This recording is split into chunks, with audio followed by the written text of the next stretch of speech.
Football is back, and so are we. Quicker than anticipated, but welcome to the second episode of Talking Loyal. We are here, boys. Who would have thought it?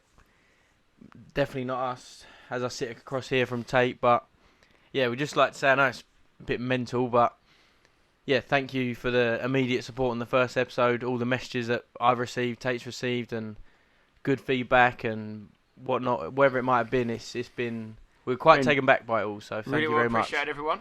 We had blown away by the amount of views we received, far more than we thought we would. Yeah, definitely. All the good reviews and one bad review. We know who the person is. Yeah, we on know Spotify, dropping a 1-star like. They will not be named, but yeah, we're not angry, just very disappointed. Just disappointed. So, look, if you can't say anything nice at all, don't say anything. But moving on to this week's episode, we will review the opening fixtures, the good, the bad, the ugly, and everything in between.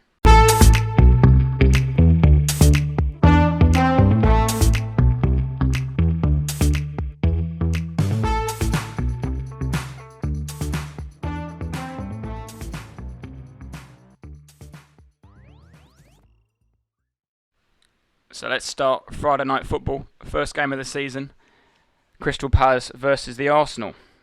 So Jack wanted me to watch it down the pub with him, and I was having none of that. I wanted to watch it in my own house. No Spurs fans near me, no Man United fans near me, just me and my old man watching the game. So if we lost like we did last year against Bloody Palace or Brentford on the opening day, I could sulk in my own flat and drink my sorrows away. I don't blame you. I'd send out the invite, but yeah, after Friday, I don't think I'll be watching any Arsenal games in public again after that. So I was a bit nervous going into it, wasn't too sure what to expect, but saw the teams, I thought that's just pretty much as strong as we can get. A bit weak on the bench, but the starting lineup is pretty much as strong as we can get. Yeah, I think it went the way I expected, really. You're very quick out the blocks at the minute, and you saw that towards the end of last season, and maybe there's some bit of like fine-tuning to be done with Arteta and... First 30 minutes I thought was impressive. Yeah, we said it last year when we played you and we beat you at home, whatever. But you come out flying. It don't matter who you've got on the pitch. You are 100 miles an hour. Everyone is sharp, fit. Everyone looks quick. And obviously with the introduction of Jesus and Zinchenko, it just adds a bit more quality that you didn't have. Well, I thought for that game the most important thing was whoever gets the opening goal dictates that game. I think Webby scored early, quieted the Palace fans down. Yeah, definitely. Definitely. The first 30 minutes we looked good, and it wasn't really until Ramsdale mucked up his kick that the Palace fans started getting on his back, and they got a bit more pressure. And it was it Medetta who missed the chance? Yeah, can't remember that striker's called. But he missed the chance. They should have made it 1-1 going into half time. But I thought first half he just about edged it. Martinelli missed a gilt-edged chance before he scored. Before he scored, he missed a sitter, didn't he? Zinchenko had a good strike from distance, and that first sort of 15-20 minutes was you looked frightening, to be fair, and anyone who you were playing against, either City or obviously you played Palace, that you were just obviously you didn't score until you did, but you were just lightning quick and so nice to watch. Yeah, everything was one touch. A striker that isn't Lacazette, someone who moves. Yeah, someone who gets the ball at the halfway line and then will end up at the penalty box with it. A vast improvement on what you've had previously. So I thought he was superb. Yeah. Obviously Saliba's debut. I've never watched him really play much before. I know he was 3 years out in France, so people say I didn't watch much of him, to be fair. The French league's awful. But I thought he was very impressive, along with Ben White. I thought was impressive at right back, kept Zaha pretty quiet, to be fair. He kept Zaha very quiet, didn't he? Never seen a player moan like he does. Yeah, Zaha absolutely despised the bloke. Even when he's happy, his face is just like... He's horrible. He's absolutely horrible. I think he's got to be the most... Imagine rocking up on a Sunday that he's up against you. No chance. Yeah. But no, I thought Palace looked good as well. That Anderson played very well. Him and they've got a good little team there. They do have a good team. I'm sure they'll be absolutely fine. But miss Gallagher though. Miss who? Sorry, Gallagher. Yeah, massively. Yeah. That is true, and that's like that is losing their best player. I know they had him last year on loan. They knew this was coming, but yeah, if he's any good, which he was, he ain't going to go back to Palace. So. No. I was a bit disappointed in Palace, really. I thought, like last year, Brentford, that first game against Arsenal, they put it on them and they just got stuck in. It was a physical battle, but I don't know, just Palace, the likes of Zaha and Eze, I think he started on the bench, Eze was starting midfield. He started in Gallagher's role, yeah. But yeah, I just thought they were just lacking. There was no energy, there was no fight in them, and Well, you could tell how much I know. Bizarre performance. We'd Palace. improved a lot more from this time last year, first game of the season. And maybe it was because Arsenal were pretty good, and we didn't have players like Cedric Suarez playing, or Pablo Mari, or just absolute dross like that. Yeah, and with Jesus up front at the start, I said, and Zinchenko, Zinchenko just looks like a good player. There's no. You can't avoid the fact that he just is going to be a good player. Neville said it. He said Zinchenko and Jesus look like Man City players in an Arsenal team, which is quite a compliment. Yeah. Which is quite a compliment, to be I fair. think that's what Arteta's doing, really. He's just trying to build. It's buying better players. Yeah, and he's trying to build a team. Like a beta Man in Man City. Exactly, yeah. That is a carbon copy of what he went through with Pep, and that's not. It's really not a bad idea, is it? It's pretty simple. I mean, it's not simple, but it's quite a smart decision. I've learned from the best of one. Who are the best team? Why don't we try and copy that? Yeah, who's the best team? Man City. Right, what do? They do this. Okay, I'm going to go and try and do that. Yeah. So, and he's brought in Jesus, Zinchenko, and they're going straight into your side. And if Jesus just looks like an Arsenal player. He looks good, doesn't he? Breathes and looks like an Arsenal player. It's mental, but. And it was good to get that win because that's with Arsenal on paper have got a reasonably nice opening to the season. They've got Leicester up on Saturday, followed by Bournemouth and Fulham, and then good. Everton, I think. So it's on paper, it's not too bad. Normally, like compared to last year, we had Chelsea and Man City opening 3 games, and you come out of the first 3 with no points. But and I'm not like, obviously I've said a lot of positives about Arsenal, but I wouldn't say I'm afraid. If Tottenham play next week, I'm not like, oh my god, Arsenal. No, there's still the weak points there you can get. Arsenal, they're good. They're improved from what they were. Obviously, they've brought some good players in there. Hopefully, they would improve for their sake, but. Yeah, I'm not like bloody. No. You think if them 2 chances that came to Palace came to Son and Kane, it's a different game. We've said all that about Arsenal in the game, and Palace, Ramsdale's made the best and biggest. Palace had bigger chances than we did probably. Over the game, but we had more control of the ball, and it was just. And I think the second half, like we said, the first half you were frightening quick, and there was loads of energy. Excuse me, loads of energy, but second half you died. Not to say you died off, but. The game sort of changed. Game slowed down a bit. I think the pre-season, it's obviously first game of the season, and Palace have had that broken pre-season. Palace huffed and puffed for probably up until a 75th minute, and then your goal just killed, obviously. Where Saka's broken. Mikel brought on the main man, Eddie. What's the Eddie United? Eddie within a minute got a little assist. Eddie nil, Man United nil. Eddie didn't score, but then neither did any Man United players. So the hot take's still looking good. But then, like we said, I think the Saka cross that obviously turned in his own net, that just killed it. 83rd minute. Just before that, there was a little moment where Palace was sort of building pressure and looking like they might score or whatever. But I think the goal just killed the game 2-0. And it was simple, like I keep saying to everyone, but it's a good start. Good start, good solid win away from home. Yeah, exactly, and you can't argue that. So and put the first day of the season on to the top of the league. Yeah, exactly. For hours, and then what happened? Who moved over next? Well, moving on to the next game. The mighty Tottenham Hotspur arrived on a Saturday. How was it going to the first game of the season? Yeah, it was good. It was very good. Obviously, outside. Yeah, it was nice. Obviously a beautiful day. The weather, sun was out, and everyone was enjoying themselves in typical Tottenham fashion. But a bit of slight optimism from a lot of people. But then, obviously, people that they understand who Tottenham are. Then there's obviously the negative comments and. What do you mean by that comment? The reality of being a Spurs fan on the first day, especially against Southampton, who our record against at the minute, the last couple of seasons has been awful. Last year they took 4 points off us. So I suppose that optimism nearly got wiped off after about 10 minutes. And that's the thing, we've had this mental summer. Everyone's what did you text me 2 minutes before kickoff? Oh yeah, I text Tate. Yeah, like I said, maybe a few minutes before kickoff. I said we can either win this 4 or 5-0, or this has got Ward-Prowse 1-0. Ward-Prowse 1-0 all over it. And guess what happened? Ward-Prowse. Lovely finish though, wasn't it? Yeah, it was not. Where I'm stood is right behind that sort of finish, and as soon as he hit it, it bounced. Volley bounced in straight past Wood Sand of Lloris. Lloris, stuck on his heels again. But to be honest, up until that point, we weren't fantastic, but we looked all right. We looked pretty comfortable, and I think maybe there was for some bizarre reason, there's a slight bit of arrogance about us, and Yeah. which is not a bad thing. Probably but, how you finished last season, though. yeah, maybe, but it's not a bad thing. But yeah, there was their goal. It was like we just didn't affect the ball at all. No one got close. No one really put a tackle in. Everyone was just sort of, oh look, it's gone back to the left back. Oh, now it's in the midfield. Then oh look, they've got it down the left. Royale made some weird sort of slight tackle. I don't know what he was up to, and then it falls to Ward-Prowse after Højbjerg is, don't know what Højbjerg's doing too, shoelace, or he was looking at me with my pint. I don't know what he was up to. Over his head and in the goal. So, But we no new signings started, did they? no, and No. that was the other thing we were saying before the game. Is like Surprising. we could enter this game and start a team with exactly the same players that finish, which we think, oh, we bought all these players, Basuma, Perisic, all this stuff. Richard, We should be suspended money. and yeah, we bought these players. Surely they'll start. I was like, well, no. If Conte believes that That's the team. Session should start, then that he should be the man that starts. If he believes Højbjerg's the man, then that's the team. That's the way it is. And yeah, and as the game progressed, we grew stronger and stronger, I believe. And Equaliser, what was it? Came from the right hand side. He whipped that in.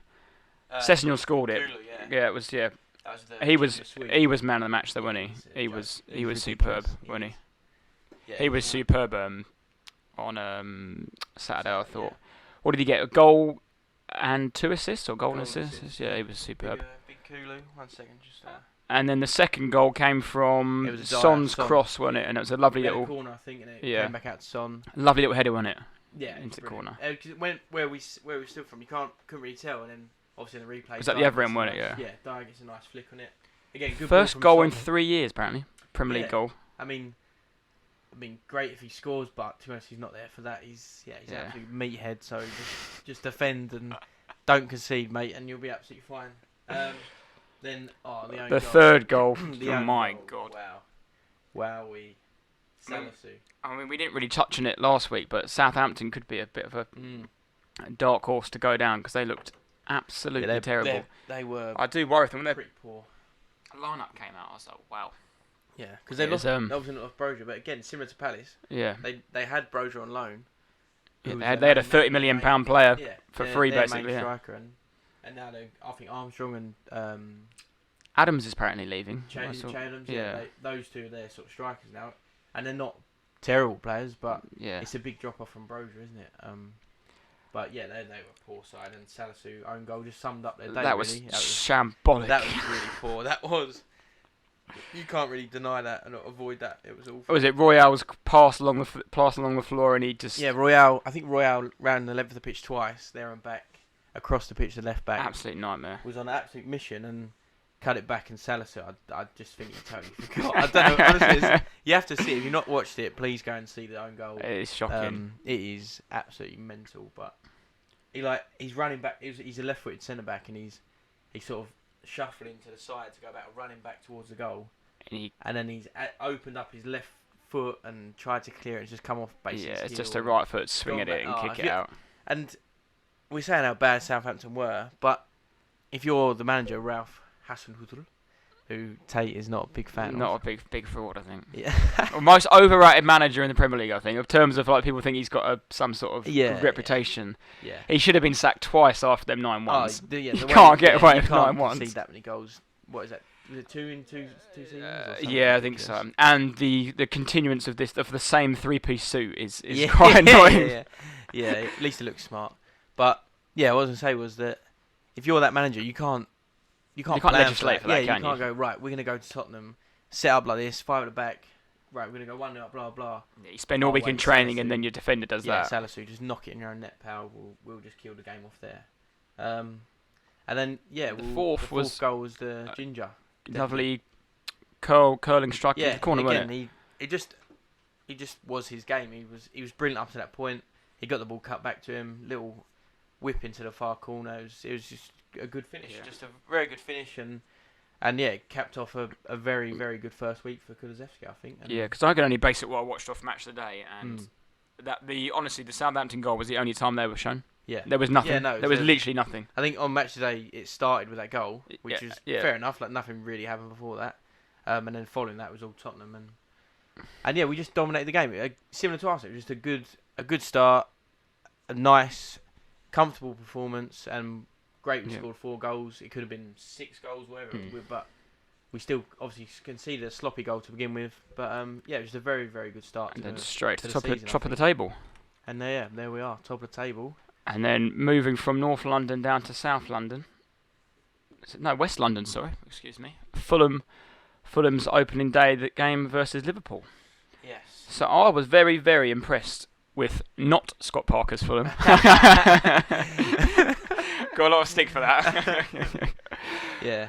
With Marco Silva's Fulham. I thought from the minute go they were bloody fantastic. Yeah. And that's what I was hoping that Palace would do on Friday night, but obviously nothing to be seen. But yeah, Fulham is a perfect performance for them. Yeah. It was just in your face. Alright, they know they're not good enough and not the quality that Liverpool have, and they don't play the same football. But right, if we can make this a battle, fight for every ball, fight for every header, goal kick, wherever it might be, and they made it a battle, and I think they got what they deserved in the end. Well, Mitrovic was absolutely fantastic. Mitchell. He's already got 2/3 of his goal tally. The thug of a of his last time he was in the Premier League. There was that. What's that stat that popped up? He scored 44 goals in his last 44 games. Yeah. I don't think it's quite skewed. Absolute joke. We'll go with it. But honestly, it was the way he bullied Liverpool was that whole back four. Goal, even Van Dijk and that clip where he smashed Fabinho over. He got it, and then he was doing flip flaps and everything. I think he was superb. No, he was good. I was impressed with Fulham. I was a bit surprised when I saw the lineup that Leno didn't start, but then they're going to play the goalkeeper from last year and they'll play him until he makes a mistake, and then they've got a ready-made goalkeeper to go in. Yeah, the Craven Cottage was rocking, wasn't it? For a change, so. The pre-season Perlo, as he's known by Man United fans, old Pereira. I've seen that. They've called him pre-season Perlo because in pre-season apparently he's different gravy. And then after that he's not much, but he played decent. He was alright. They had him. They had old Bobby Divock Reed. How he's still there? How is he playing? He's got another chomp at the Prem again. Bloody hell! Because I think the replay of Mitrovic's header, the first goal, he's obviously headed it in, but that Reed's in the box. I was like, how is he even in the Prem? Has he even got a professional contract? Tete with a cross, I think. Was it Tete? Yeah. The fullback running down the wing. Yeah, it was flicked it in back post. Great header that. Oh yeah, he towered above Trent, didn't he? Trent didn't even jump at that. He weren't winning that. Yeah, absolutely bullied down there. Yeah, it was very and then Liverpool were pretty dire until they brought on the chaos factor. Yeah. Oh, Darwin Núñez. Yeah, and I will obviously go into Haaland later on, but I think Núñez. He looks very. What I liked about him, whereas Firmino he comes to the ball. He's a nice player. He's obviously had a superb career. Likes to link up. Fantastic on the eye. Whereas Núñez is just everywhere. He's just a bit of a. The only word I can describe is chaos. Yeah. His touches weren't exactly great, but they just led to something. Yeah, I don't think he's necessarily, like you said about Firmino, as good on the ball. Yeah, or it's aesthetically nice to watch. He just makes things happen. He looks a bit like Haaland, really. They're just both monsters. I think he came on, had a header straight away, then he had his flick shot that he got saved, and then his third one was the flick shot that he scored that came back to him. And then even the Salah goal, he got the assist, but in shocking touch, but he was just there in the right position. Where it just sort of bounced off his leg, and like you said before, he's in the right position, but there's so much things happening that it just bounced off him and fell into the path of the Egyptian. But yeah, when it was 1-1, and then Fulham scored again. Yeah, 2-1. 2-1, yeah. Liverpool equalised. Definite penalty. Oh yeah. Yeah. It's one of the for me. It's if that's Gabby Jesus going, that's a penalty. If it's Jesus. If it's your team, true. If it's your team, it's a penalty. I think he's initiated the contact, but it's a penalty. Yeah, I mean, I was watching it in the pub, so it was sort of a obscured view, but yeah, it looked quite weak. But then Van Dijk's dangling his leg out, and there is some sort of contact. It's pretty poor defending. And get the old big man down. Yeah, and Mitro stepped up and slotted it. It's like a good penalty as well. Alisson obviously went the right way, and he was pretty close to it, but Mitrovic definitely his day. And then it was about 5-10 minutes later that Salah got the equaliser. But going back to the last one I said about, when Thiago came off, obviously Keita was still injured, Yeah. and you're bringing on Milner. To be fair, I know they brought him. He actually played quite well, I thought, Milner. But then Milner is not. But he's not. He's not going to play 38 games. No. And dominate. They need before the end of the window. I think they need another midfielder in there. Yeah, Someone I just think fresh, who's you different to mentioned all three of them. I think you mentioned it before, but if one of those or two of those have a little spell out, their midfield is pretty weak. Oh, the depth-wise is pretty weak. I just think they need something new.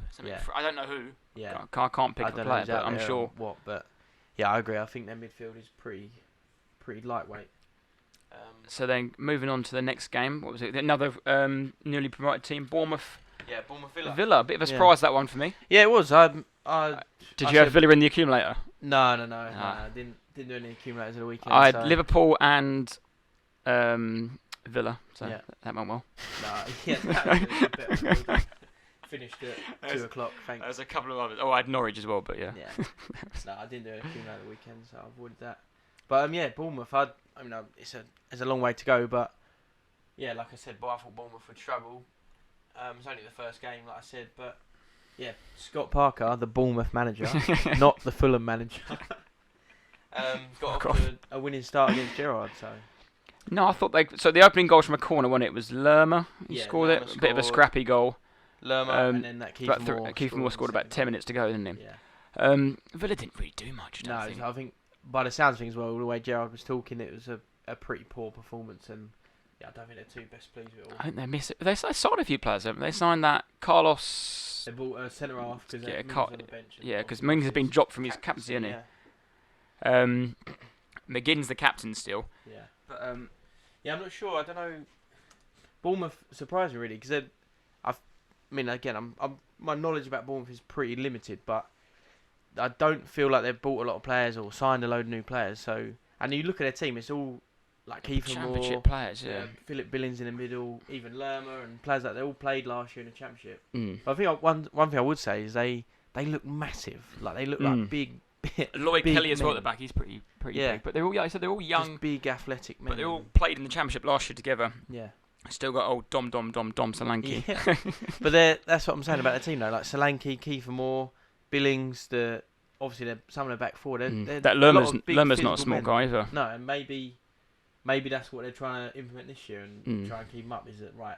Again, we're not quite good as those playing football and keeping the ball and keeping possession, but we can beat them in a physical battle. And they signed a few players though over the last couple of years. They signed like Neto, the Spanish goalkeeper, but I don't really know too much about them this year. A bit of a surprise package potentially. No, we shall see. But yeah, like I said, Bournemouth to go down, but I could be horribly wrong. Could be Villa. Next one we got is Leeds. Another surprise one. Both we had going down. Yeah. I know. Yeah, again, it's only the first week, but yeah, Leeds 2-1 at home to Wolves. Good start. And did Wolves open the scoring? Yeah, Wolves went 1-0 up, didn't they? Who scored? Podence, I think. Podence went put 1-0 ahead. And then probably the first talking point of the weekend, the first VAR shambles. Yes. How Leeds did not get a penalty from that. The goalie. The goal, what's his name? Jose Sarr. Yeah, Jose Sarr. Clattered Christensen. You see it. Again, I only watched the match today, but the ball comes forearm across the head. And you just see this goalie come jet off his line and just plough through the player. I don't know. I don't know what the refs are looking at or the VR ref, whoever it's shocking. Who's making it or not making the decision. What are they actually looking at? No.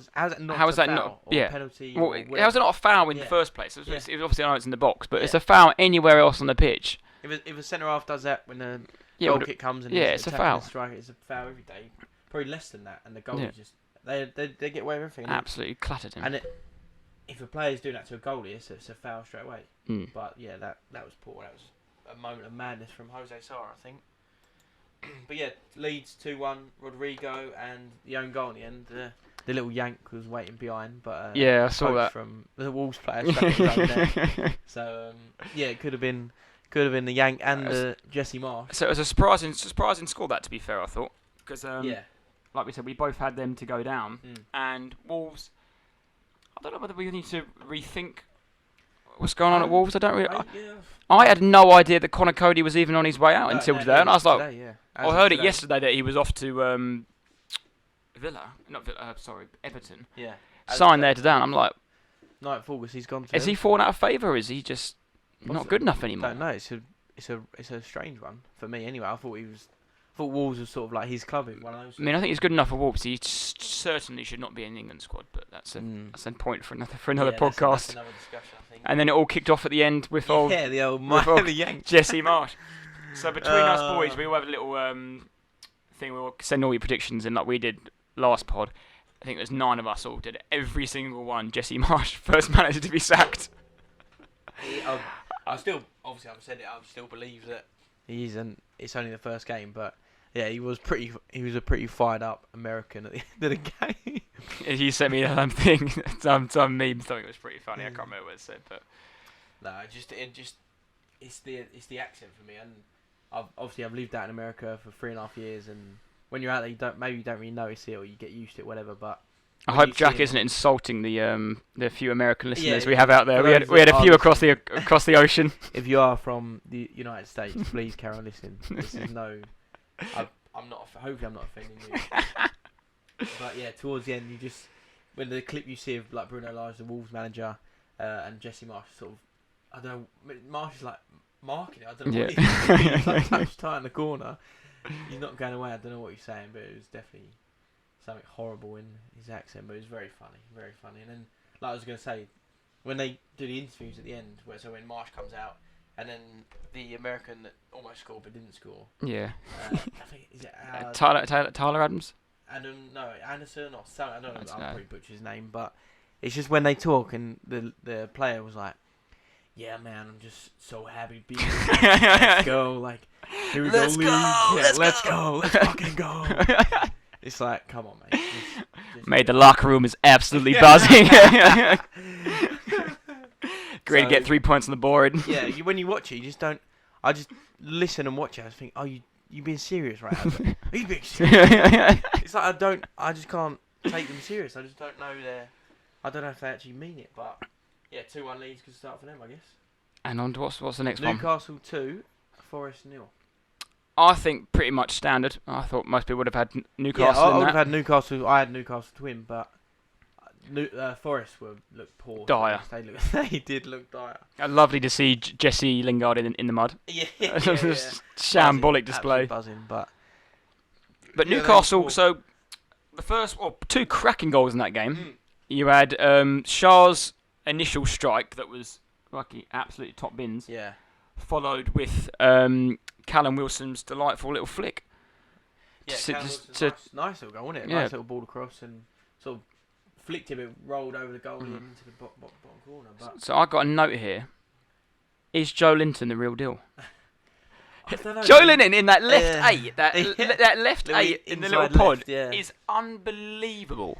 I don't know. Do you see that little mazy run he had and then just fluff the finish? One. But I've seen loads of things and I've read stuff, but like one of those players that the Newcastle squad, they say in training, Joe Linton, you want him on your team, you don't want to be against him. They say 5-a-sides, 11-a-sides, wherever it might be, shooting drills. He is an absolute joke. He is like unbelievable. And when he first come over, he was up front, wasn't he? Yeah, what has he been now? 2 seasons? This is his 3rd season, maybe? Third, I think. This might be his 3rd, yeah. But his first goal was at Tottenham. Shock. Yeah, 1-0, wasn't it? Yeah. I remember that. Orange kit. Yeah. And Joe Linton scored. And at the time, everyone was like, who the hell is Joe Linton? And he was rubbish. And for some reason... Wasn't until he got put in centre midfield that he just turned into this beast. Yeah, he is. And he's a big man. Like, he's a good size. And he dribbles well, he tackles well. He's turned into this. Well, I do think that Bruno Guimaraes, don't pronounce it. Them two together with Willock on the right. I mean, he's all right, but them two are the signing of that Bruno has been fantastic for them. I think they're a good side again this year, Newcastle. And I don't think apart from Nick Pope, they didn't add any new signings into that team. No, they've gone strategic. They've gone a bit sensible, if you like, about their transfer at the minute. Obviously, everyone thinks, right, they've got all the money in the world. That means this summer let's go play FIFA. No, it's not. It's not how football works. But I do think they need another striker though, just because if Callum Wilson's good Premier League quality, but if he's Wood can go back to Burnley. I honestly think they signed him, so Burnley didn't have him. Yeah, no, that's definitely the case. Yeah, 100% the case, and I think that's what they're trying to do with Maddison, is that take away one of Leicester's better players.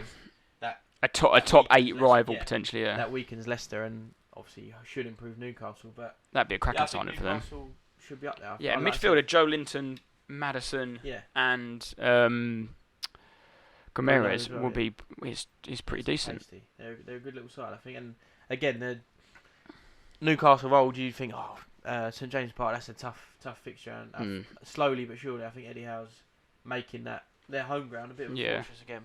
And I think going back to Forest, I think we'll see a lot of that. I think away they might just fold, crumble. but the home form is what will keep them up if they do stay up. But I would say on Forest, their back four or back five, I think they played a 3. Championship. It's poor. Like you said about Leeds, their back four, Forest's team. It's just it's bad news. Absolute championship. On the highlights, see St Maximin started running straight away in the first 10 minutes of their. Is it Worrell? I think the centre half. And you can see the panic in his eyes. He was thinking, "What am I doing here? This is not good news." And got some quick win of a Gucci headband running at him. He's got a dodgy little headband on. It can't be good. But I think Forest were the poorest out of the first 3 promotion teams that we saw over the weekend. Had a stinker of first week, but moving on to Everton Chelsea, 1-0 to an absolute Chelsea. Snooze fest. Yeah, it's pretty dull. I have to say, pretty non-eventful game to be honest. Apart from poor old Goffrey broke his leg after 10 minutes. I would highlight that is that I fully blame Pickford for that as well. That's 100% Pickford, because I said, why did he just let it go? The ball is out, 3-4 yards, and he's sprinting and clawing it back. Pickford as much as the official not to see that. Exactly, I don't know what. That's the rule though, the shoe rule where they allow play to continue until it's dead. Well, the ball's gone off, just flag, or things like that will eventually happen, and Godfrey's gone charging back and busting the gut and bent his ankle under his leg. Got a small fracture or fracture of inside his leg. Mental, but I fully blame Pickford. Pickford's an absolute head case. Yeah, absolute nuts. He didn't have a good game, to be fair. He spilt one for Sterling's goal that then got ruled off for offside. Yeah, that was a shocking attempt to save. I remember that. Yeah. But Chelsea looked all right. I didn't think anything. I thought Sterling looked sharp, to be fair. Yeah. I don't know. Chelsea looked okay. Obviously, 1-0 penalty. Jorginho didn't fancy the stutter run up after facing Pickford at the Euros. Yeah, no. Good penalty though. Yeah, solid penalty.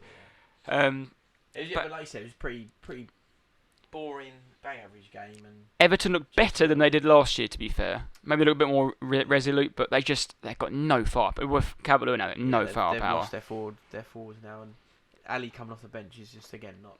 Ali's not the man to change the game in a minute. And I think they'll struggle. A front three of Cody coming in now is a good sign, a good smart sign. Yeah, especially with Goffrey being out for a while and Mina got injured again. I can't stand that Mina.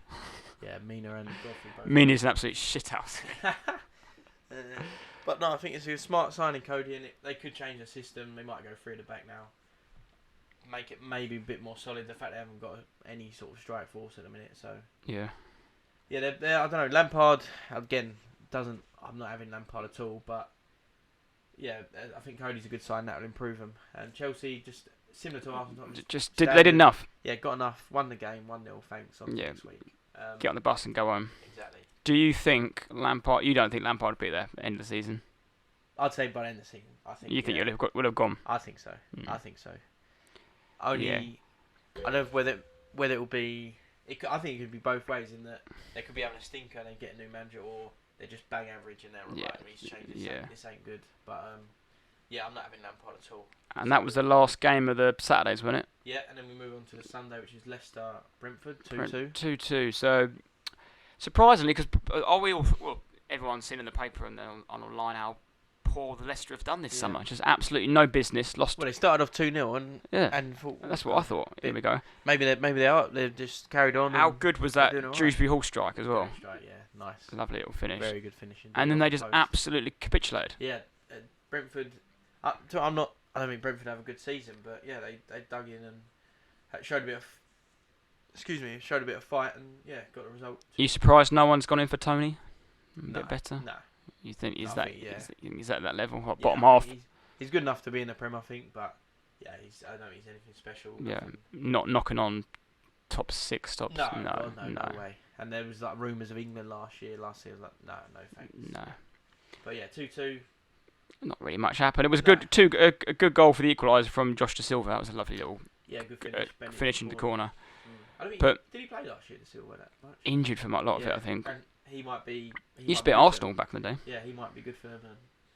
almost a new signing. So yeah, we'll see with them. But yeah, Brentford, I just don't think they're going to be a bit like that second syndrome. Yeah, second and losing syndrome Ericsson as well, I think is a big one for them. Yeah, true. We'll go on to Ericsson next time. So from Ericsson's old club into Ericsson's Ericsson's new club.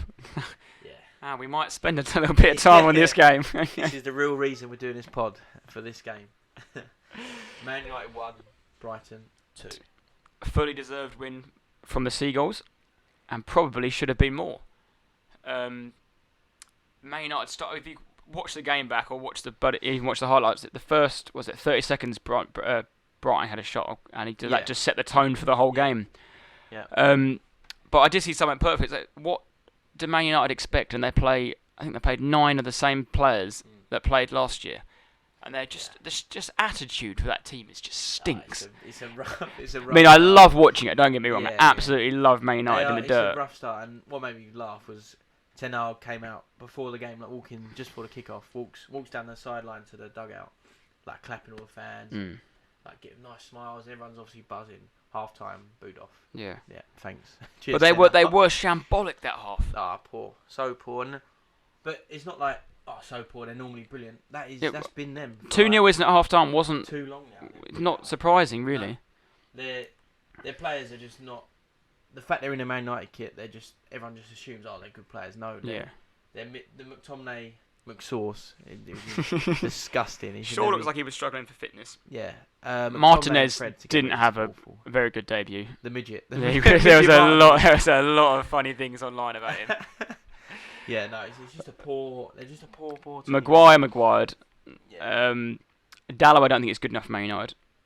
No, but there's so many. The McFred partnership. I think Fred's a Fred. Fred is not a good. There's a player in Fred, I think, just not Man United. But that's the problem. They've got all these players, and they're just not good enough to play for Man United. And they're nowhere near. Rashford isn't good enough to start.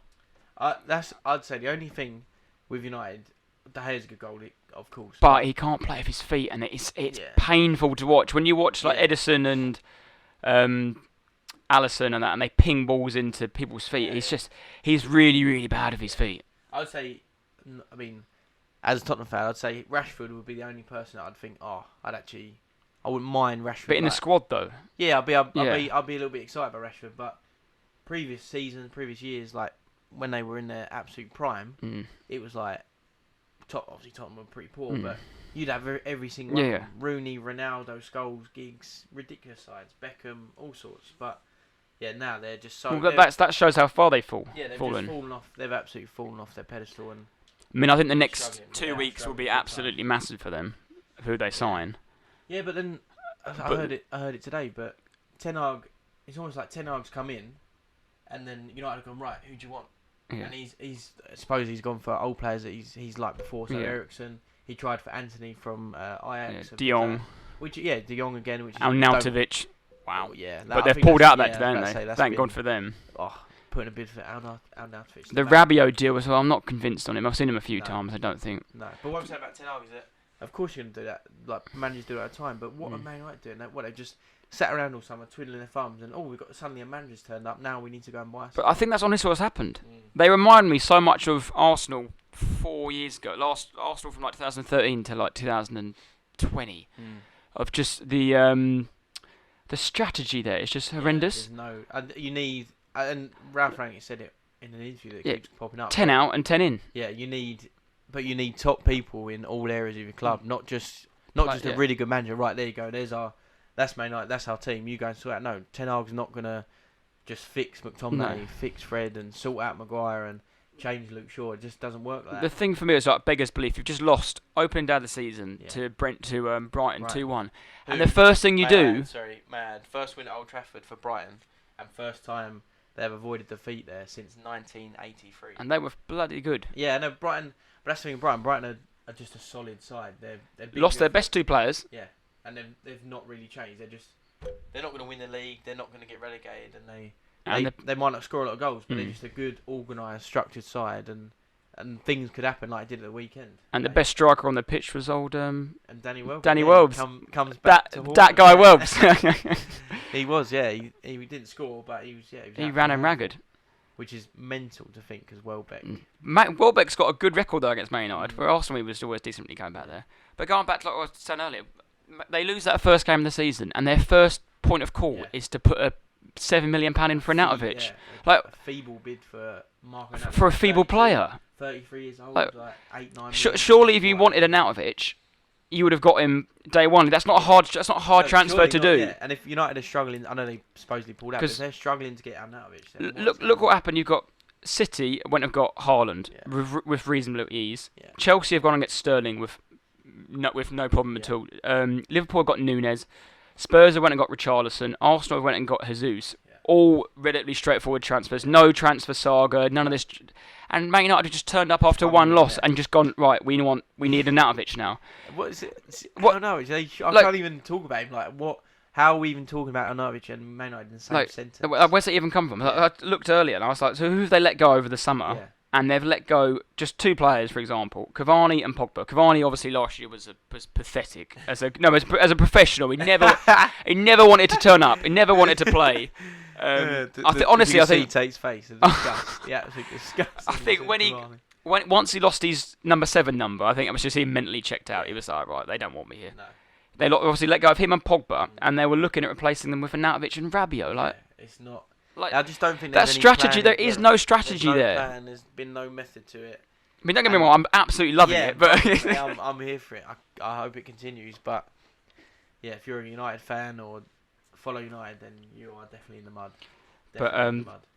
It should have been more than 2-1 because at 2-0, Welbs went through and old midget Martinez smashed into the back of him. And if you watched it on Sky, you had Carragher screeching penalty. And VAR looked at him like, no, check complete. Yeah, again though, but how is that? What are they looking at? What are the refs? Or the VR refs? Sorry, and a very salty point from me here. That was not given as a penalty. Yeah, and do you know who that ref was? What, on the weekend? Yeah, Tierney. The closet Spurs. Do you know who the ref was at the North London derby when Cedric brushed... handball? I thought everyone at the pod was handball. He brushed Song Min Yun. He got shot down with a sniper and ref penalty straight away. Honestly, there was a clip on Twitter with both pushes, shall I say. One was a tiggle and one was an assault. One given, one not. Wow. But that's what we're going back to. It's the inconsistency that just pulls your hair out. Yeah, it happens all the time. Every week, I'm sure we'll talk about some sort of decision that should have happened or didn't happen or happened that was terrible. That for me is worse than the goalkeeping one. But then I just don't. And they just seem to get away with it. The refs just are always reffing. They're always reffing the Premier League game. They're always reffing. Like he was at Old Trafford. Like he was reffing a Man United first. With his new buzz cut. That's a huge moment for him. And I don't know. Yeah, I just don't know how it wasn't given. He just plowed through the back of him. There's no explanation for it. Horrendous. Yeah. And then Man United got a real scrappy goal from a corner. Yeah. Own goal though, so it's still. Nketiah. What did you call him earlier? The Nketiah account. The Nketiah Eddie encounter. The Eddie encounter. We'll have a little. We'll have to keep a little tally. A little tally here somewhere. With Eddie 0, Manchester United 0. Yeah, your prediction is still alive. Still alive. So is that all United players or just all United players? Even it was even Ronaldo. Really? Because do you think you'll be there end of the season? End of the window? I think he will, and he needs to play. He has to play, and that is yeah. One But thing that's he has to play from the weekend. Yeah. From United, there's no like. The thing I saw was you just can't avoid not playing. Ronaldo. I think he got 24 goals maybe in all comps last year. Who is getting 24 goals, Man United? If it's not Ronaldo, who's getting them? Yeah, he just has to play. Arnautovic? The summers they've had it's been a bit of a shambles with Ronaldo and God knows what's going on, but he just shows you the man has to play. And if they scored slightly earlier on when it was at the weekend when it was 2-0, Ronaldo's on the pitch. Yeah, it shifts the whole. Even when they did score, you saw the momentum shift towards United. They were awful game, but at Old Trafford, it's just something about when it's 1-0 or when they. 2-1. I mean, I texted you last night. Ronaldo, exactly, it's inevitable. Exactly, he'll get one chance. For a little corner flicked over, Ronaldo back post. Header, shirt off. Yeah, luckily it didn't happen, but Yeah, I just think Ronaldo has to Yeah. play, and you can't avoid that at all. But I don't think Ten Hag wants him. I don't I think think he he's does. made that quite He's trying to clear. be stubborn and all the rest of it. But when he looks at his other options, Yeah. and the people above him are looking at Arnautovic. No. Oh, no Not thanks. for me. No thanks. So we moved from the red side of Manchester over to the blue side. The real side. Yeah. I mean, they're trip Blue to Moon. the West Ham United, who are still massive apparently. The So, Soulless Bowl. yeah. And a nice, comfortable 2-0 win for City. 2 goals from the robot.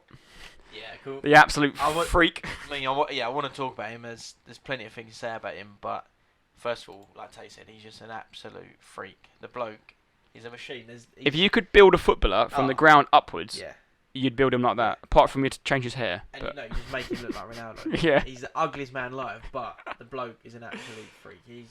I don't know if you watch Stranger Things, but he's like a demagogue. Like the way he moves across the ground, he's just he's unbelievable. I don't get it. There's nothing you can't explain how the man can do the things he can do. But I said last week I think he'll score Yeah, 50, 60 goals easy across all comps. If he he's plays all the just time, he was just he's scary a ridiculous then. freak.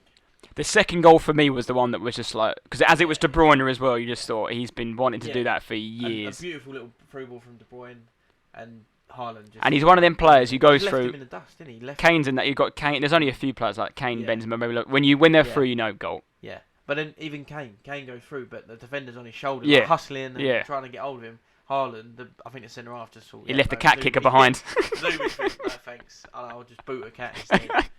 But no, Haaland it's quite scary for us, and it's quite scary for the rest of the league, really. Because Haaland, overall, you wouldn't say he was brilliant that game, but the couple of moments that he shone when He won the yeah, penalty. exactly. I was about to say the penalties. I'd say is more frightening than the actual. He ran goal. off the back of 'Cause Zuma, or was it Ben Johnson? One of the two. He stood still, and suddenly he's made 10 yards up. Made 10 yards on the goalie. It was probably 80-20 in favour of the goalie. Mm. Haaland just jetted off, scooped the ball away, definite pen. Yeah. He's And absolutely he's fighting. pinged it in the corner.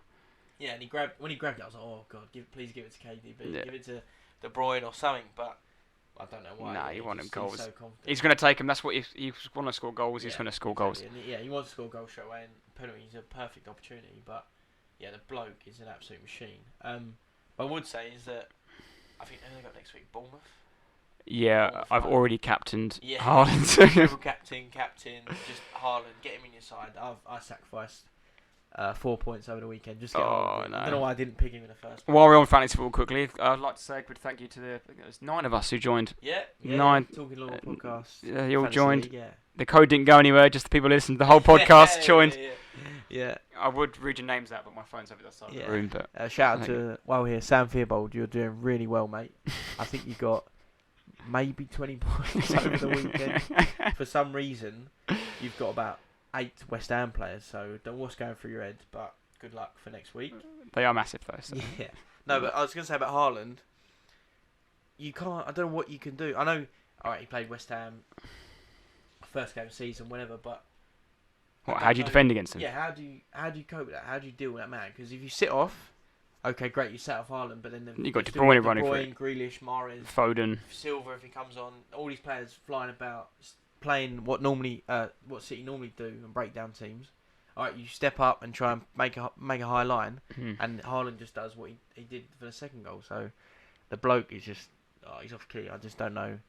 I don't know how you deal with him, and it's going to be interesting to see what teams do. For example, Bournemouth next week. I think they'll just sit in and just go right. They'll just take a 4-0 loss is a good result for them. It sounds silly, but I think it was like that a couple of seasons ago. It was like, oh, we actually only lost 3-0. So that's not bad. We'll do let's just hit teams for 6 regularly. It's frightening, and even these little movements in the box when when he played Liverpool, people were saying he's not ready and all this stuff, but there were still glimpses in the Liverpool game where he didn't. That's score. still a glorified friendly. As soon as the cameras are on and it's game time, the real players step up. Yeah, and he still showed glimpses then, but yeah, against West Ham, when the little darts he does to the front post or peels away from the back, then darts again, or front to the back, whatever it might be, he's so quick, and for the size of him, and that's his biggest thing. It's his pace.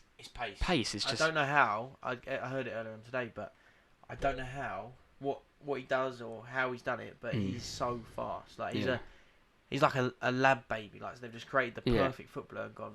Yeah, there you go. Yeah. You could be left-footed as well. Yeah. You're 6'4", Yeah. 6'5", whatever he is. Absolute giant, rapid, can head the ball. No, he's scary. I'm looking forward to seeing him though. Yeah, it's exciting. It's exciting. And what, 50 mil?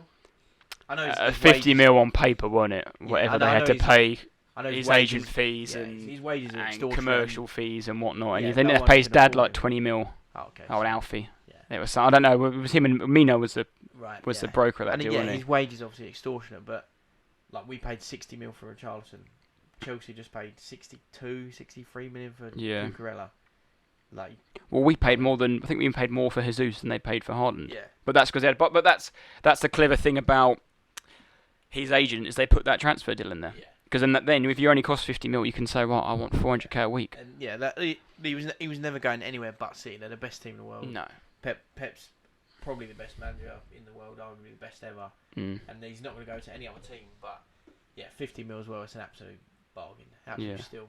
So Yeah, that pretty much. Do you want to have a little mention of West Ham, the massive Yeah, club I thought from East London?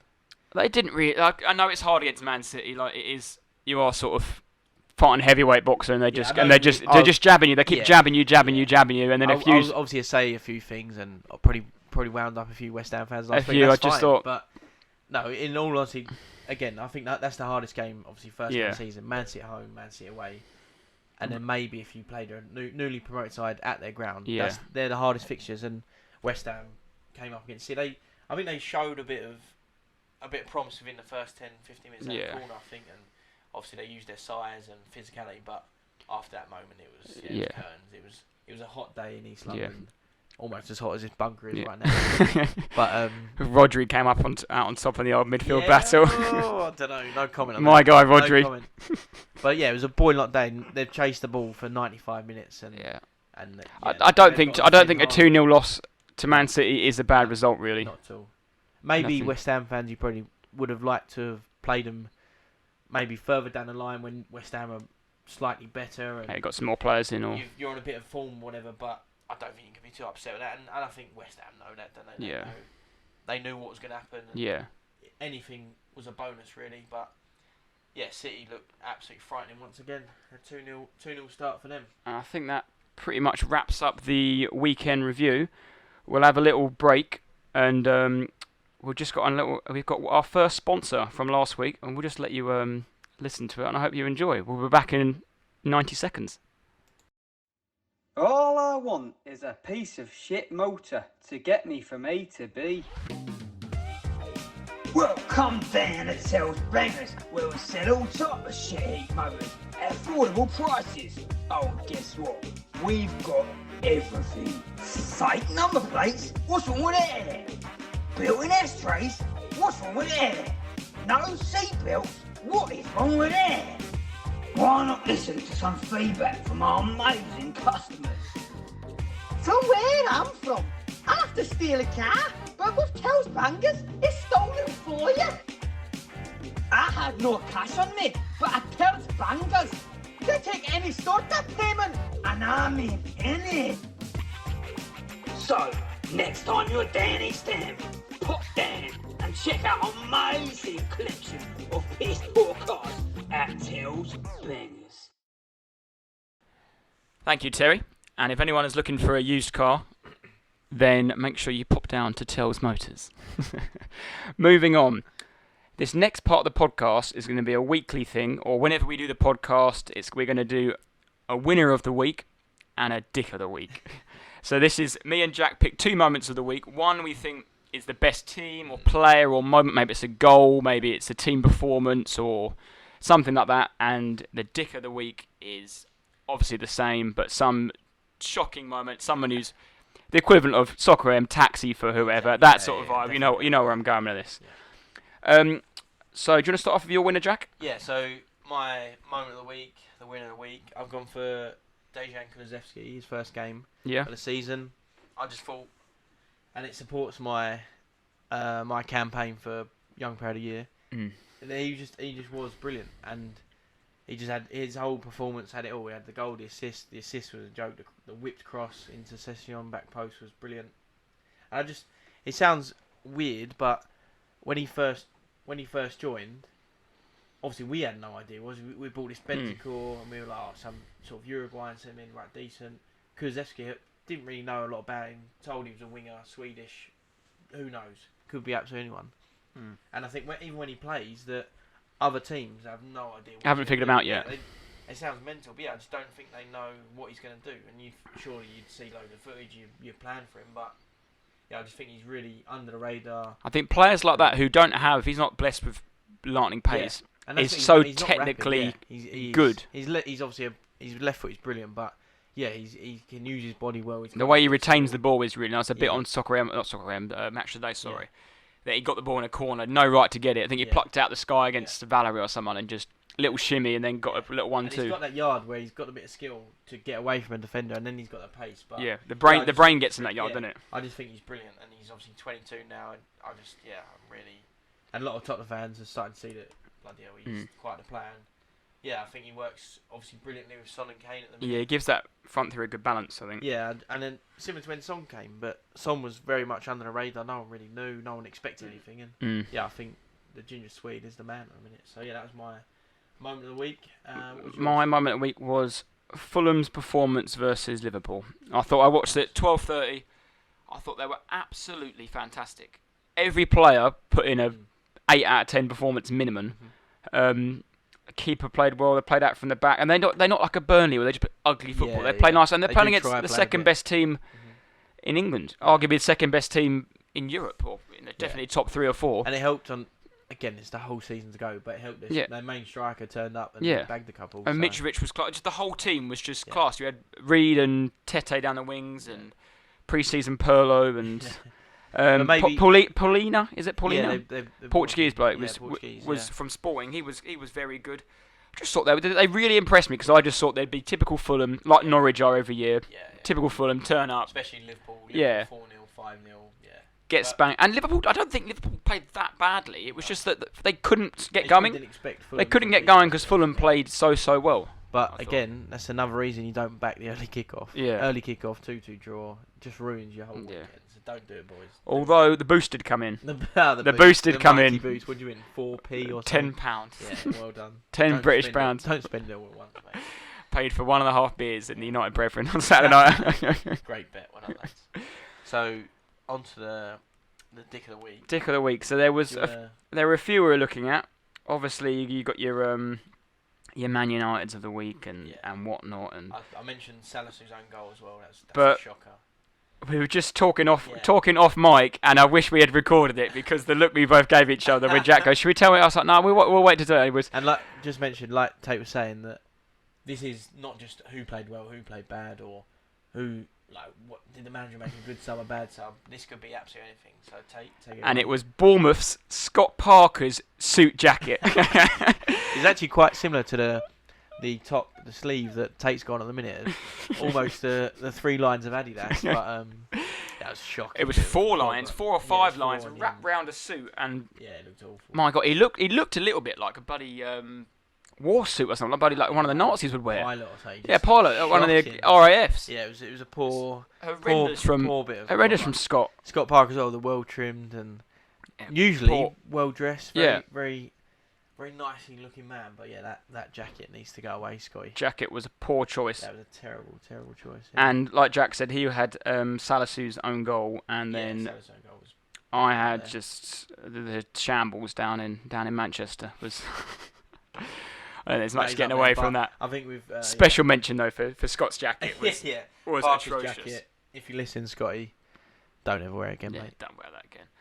And moving on to the final part of the podcast is each week we'll pick a game, mainly probably the biggest high profile game, or if there's a relegation fight or a big derby. We'll try and avoid just obviously this week. In our eyes, the biggest game is Chelsea Tottenham. But yeah, we'll try and avoid just picking 2 Tottenham Arsenal play or City United. We'll try and spread it out so all the listeners up and down the country, whoever you might support, all over the globe, you mean? Yeah, so true. That your team gets a mention. But and shout out to the 2 fans in Jamaica. I've got no idea who you are, but we've had 2 listeners in Jamaica and the bloke in Indonesia. Big up. Thank you very much. And for the people in Canada and who else everywhere. It's been quite mind-blowing, really, who tunes into this podcast. But that snake who gave us 1 star, we won't forget. We know who you are We as well. won't forget. We know who you are. So, Spurs at the Bridge. Yeah. Not great record. No, I'm gonna historically. I'll start this off, but Are you going? undecided. We don't know yet. There's a chance we have tickets, but there's a chance we might not be going, but we'll see. But yeah, like you just said, the record record against Chelsea is appalling at the minute. Last year we played them 4 times, didn't score. Played them twice in the cup. Did you lose all 4 as well? Yeah, we lost to 4, didn't score a goal. It was a bad time. But that's why I believe, and obviously I'm a bit biased and whatnot, but I think this week we're gonna do it 2-0. 2-0. 2-0, I believe. I think we'll score 1-0 and then we'll nick a goal towards the end. I said I wasn't too impressed with Chelsea earlier. I would be surprised if you won. I think you'll get. I think it'll be a draw. I'll take a draw now, 1 or whatever. I know it sounds sitting on the fence, but I would say 1-1. Yeah, it's early. It's early in the season. It's early in the season. No one wants to lose. Everyone's happy with not losing. So yeah, draw makes sense. But yeah, I don't know. I feel like it's a good time to play them. Like you said, they don't. Obviously, the start of the season, it's quite hard to get going really quickly. And I believe that Tottenham, out of most teams at the minute, you look ready. Look sharp and look ready. I think Chelsea are missing firepower still. Yeah, Conte's all about absolutely running them into the ground in pre-season, but that should prepare them for a season of tough games where your team, his team, Tottenham, should be able to destroy the other team's fitness and run them into the ground. And hopefully that's the case on Sunday, and we get a win. Yeah, no, I'm gonna Kane double. Yeah, that'd be nice. I'm gonna go 1-1, and yeah. So we said the loser of the bet, or whoever comes furthest away, has to bring the beers for the next time we do the pod. I brought them tonight. Nice drop of Superbox tonight, but yeah, we'll see how it goes over the weekend and the other results, and we'll go from there. So I think that brings a close to the second pod. Yeah. Looks like we've just done just over an hour again. So nice. Hope you enjoy listening to this on your commute or wherever you will. Yeah, wherever you might be listening, if you're on the way to work, you're at work, or as the gaffer Rhys Johnson listened to it in his bath. On his way to Scouse land that he keeps going back to. Rhys, you do live in Heybridge, mate, so you can stay home for a weekend. It's alright. You don't have to see Kelsey all the time. But again, thank you. Thank you for listening. Thanks for all those that are listening and messaging us and talking. And we can get the same amount of views and everyone who shares and likes and comments, and we all really appreciate it. And we'll see you on the next time. So take care, everyone. Stay loyal. Stay loyal.